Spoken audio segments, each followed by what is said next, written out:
আল্লাহর রাসূল বলেন, যারা কোরআনের রাজ কায়েম করতে গেল, ইসলামী আন্দোলন করতে গেল, যদি মারা যায়, কোন মায়ের বুক যদি খালি হয়ে যায়, মা তুমি কেঁদো না, ভাই তুমি কেঁদো না, বোন তুমি কেঁদো না। ওই যেই ব্যক্তি জিহাদে চলে গেল, মারা যাওয়ার সঙ্গে সঙ্গে 6টা পুরস্কার আল্লাহ দিয়ে দিবে। আল্লাহ রাসূল বলেন, উম্মত, যেই ব্যক্তি শহীদ হয়ে গেল, যেই ব্যক্তি শাহাদাতের ওই পেয়ালায় চুমুক দিল, শাহাদাতের দরগায় যেই ব্যক্তি শামিল হলো, আমার আল্লাহ 6টা পুরস্কার দেবেন। 1 নম্বর পুরস্কার হলো, রক্তের প্রথম বিন্দু মাটিতে পড়বে, যতক্ষণ মাটির ফোঁটার সঙ্গে যখন মিশ্রণ হয়ে যাবে রক্তের ফোঁটা, আল্লাহর হাবিব বলেন, শোনো, রক্তের ফোঁটা মাটিতে পড়ার আগেই তার জীবনের সমস্ত গুনাহ আল্লাহ মাফ করে দিবে। শহীদ হওয়া 4টিখানি মুখের কোনো কথা নয়, শহীদ হওয়া ভাগ্যের ব্যাপার। কথা বলেন ঠিক কিনা? ওই যে জাবের রাদিয়াল্লাহু আনহুর কথা বললাম, জাবের রাদিয়াল্লাহু আনহু আব্বা জান আল্লাহর রাসূলের একজন সাহাবী ছিলেন। একটা ছোট্ট মিসাল, যেহেতু কথা আসলো, রক্তের ফোঁটা পড়ার সঙ্গে সঙ্গেই আল্লাহ জীবনের গুনাহ মাফ করে দেয়। হযরত জাবেরকে একদিন আল্লাহর রাসূল দেখলেন হাউমাউ করে কাঁদেন। ডেকে বলেন, জাবের, কেন কান্না করো? কান্নার কারণটা একটু বলো তো দেখি। জাবের হাউমাউ করে কাঁদে। ডেকে বলে, ইয়া রাসূলুল্লাহ, আমার বাবা ইন্তেকাল করেছেন,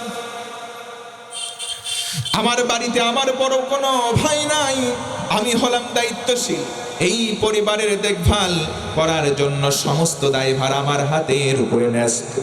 আমার অধীনে অনেকগুলো ভাই বোন আছে, আমার অনেক ছোট ছোট ভাই বোন, এদের দেখাশোনা করার জন্য তেমন কোনো সামর্থ্য নাই। আবার আমার আব্বা শাহাদাত বরণ করেছেন জিহাদের ময়দানে, কিছু দেনা ছিল, ওই দেনা পরিশোধ করে নাই, এই জন্য চিন্তা মগ্ন রাসূল, এই কারণে কান্না করছি। জোরে বলেন আল্লাহু আকবার।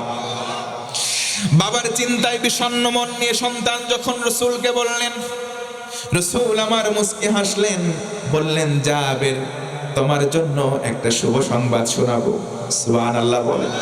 আল্লাহর রাসূলের সাহাবী জাবের বললেন, ওগো রাসূল, আমার দেনার বোঝা মাথার উপরে, ঋণের বোঝা মাথার উপরে, আবার কতগুলো ভাই বোন ঠিক মতো খেতে পারি না, শুভ সংবাদ কিসের?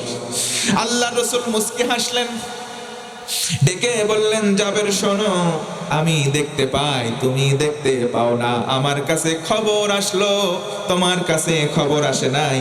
তোমার বাবার স্থান জান্নাতে কোন জায়গায় আমি একটু বলি, শোনো। জোরে গান সুবহানাল্লাহ। আমার কাছে জিবরাইল এসে বলল, জাবেরের আব্বা এমন জায়গায়, সরাসরি আমার আল্লাহ লেখা ইল্লা, আল্লাহ সরাসরি জাবের তোমার আব্বার সঙ্গে মোলাকাত করেছেন। জোরে গান সুবহানাল্লাহ। জান্নাতি মেহমান যারা হবে, আল্লাহকে দেখবে, আল্লাহর সঙ্গে সাক্ষাৎ হবে যাবে। কিন্তু তোমার বাবা এমন ভাবে শাহাদাত বরণ করেছে আল্লাহর জমিনে, আল্লাহর রাজ কায়েম করতে গিয়ে। আল্লাহ এত খুশি হয়েছেন, আর দেরি করেন নাই, সরাসরি তোমার বাবার সঙ্গে জান্নাতে দেখা করেছে। আল্লাহু আকবার। তোমার বাবা আল্লাহর সঙ্গে কথা বলেছেন। জাবেরের মুখে এবার হাসি চলে আসলো। ডেকে বলে, নবীজি, বলুন তো আমার আব্বা আল্লাহরে কি বলছে? জোরে কোন সুবহানাল্লাহ। আমার আব্বা আল্লাহর সঙ্গে কথা বলে কি বলেছেন আমি জানতে চাই। ও জাবের শোনো, তোমার বাবা কিছু এমন বলে নাই, শুধু একটা কথা বলছে, আল্লাহ। আল্লাহ ডেকে বললেন, তুমি কি চাও? জাবের রে, তোমার বাবা বলেছে, আল্লাহ, আমি আবার জীবন চাই। জোরে কোন আল্লাহু আকবার। আমি আবার জীবন চাই। আল্লাহ বললেন, কি করবা? জাবের রে, তোমার বাবা বলেছে, আল্লাহ আবার জীবন চাই, তোমার জমিনে যেতে চাই, তোমার কোরআনের রাজ কায়েম করতে গিয়ে আমি আমার জীবনটা আবার দিয়ে শহীদ হতে চাই। আমার বন্ধুগণ, গভীর মনোযোগ বাড়ান। যারা জীবন দিয়ে চলে গেল, মরে নাই, তারা জিন্দা, কারণ তারা আল্লাহর কাছে গিয়ে এই চাওয়াটাই চায়, আল্লাহ আবার জীবন দাও, আবার জমিনে যাব, আবার মরবো। জোরে কোন আল্লাহু আকবার। আল্লাহ রাসূল বলেন, প্রথম রক্তের ফোঁটা জমিনে পড়ার সঙ্গে সঙ্গে জীবনের গুনাহ মাফ। এই যে দেখছেন 24-এর স্বাধীনতার সময় বুক পেতে দিয়েছিল রংপুরের আবু সাইদ, কথা বলেন ঠিক কিনা? ওই রক্তের ফোঁটার বিনিময়ে, রক্তের ফোঁটার উপরে দাঁড়িয়ে স্বৈরাচারকে বিদায় করা হয়েছে, কথা বলেন ঠিক কিনা? 1 নম্বর পুরস্কার, রক্তের বিন্দু মাটিতে পড়বে, সব গুনাহ মাফ। 2 নম্বর, আমার রাসূল বলেন কবরে যত শাস্তি হওয়ার থাকে আল্লাহর পক্ষ থেকে শহীদের কবরের শাস্তিও মাফ। আরো জোরে বলেন।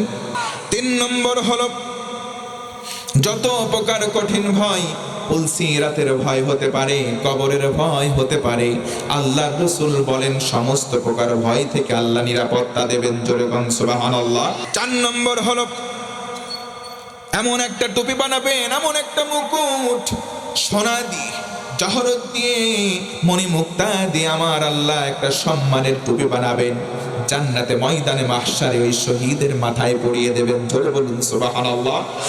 5 নম্বর হলো 72 জন হুরের সঙ্গে বিয়ে দেওয়া হবে ও মুসলমান।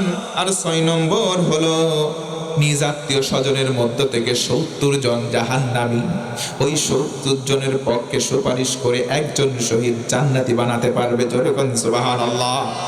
70 ওয়াজাবাত লাহুন নার, যাদের জন্য ওয়াজাবাত আবশ্যক হয়ে গেছে, আল্লাহর রাসূল বলেন তাদের পক্ষে সুপারিশ করে রাসূল আমার জাহান্নাম থেকে টিকিট বাতিল করবেন আর জান্নাতের টিকিট ধরায় দেবেন, জোর গলায় একবার আল্লাহু আকবার। তাহলে শহীদ হওয়ার দরকার আছে না নাই? বদর উহুদ প্রান্তরে কোরআন নিয়ে অন্তরে, বদর উহুদ প্রান্তরে কোরআন নিয়ে অন্তরে, জীবন যারা করেছিল দান, আজ 1000 বছর পরে সেই কোরআনের তরে আমার গান তাদের পথে করছে আহ্বান। আজকে কেন আমার দেশের পথে প্রান্তরে আল কোরআনের সৈনিকদের রক্ত ঝরে, আজকে কেন আমার দেশের পথে প্রান্তরে আল কোরআনের পাখিগুলোর রক্ত ঝরে। কে আছো আজ তুমি জেগে ওঠো নওজোয়ান, কে আছো আজ তুমি জেগে ওঠো নওজোয়ান, আল কোরআনের জন্য তোমার কাঁদে না কি প্রাণ।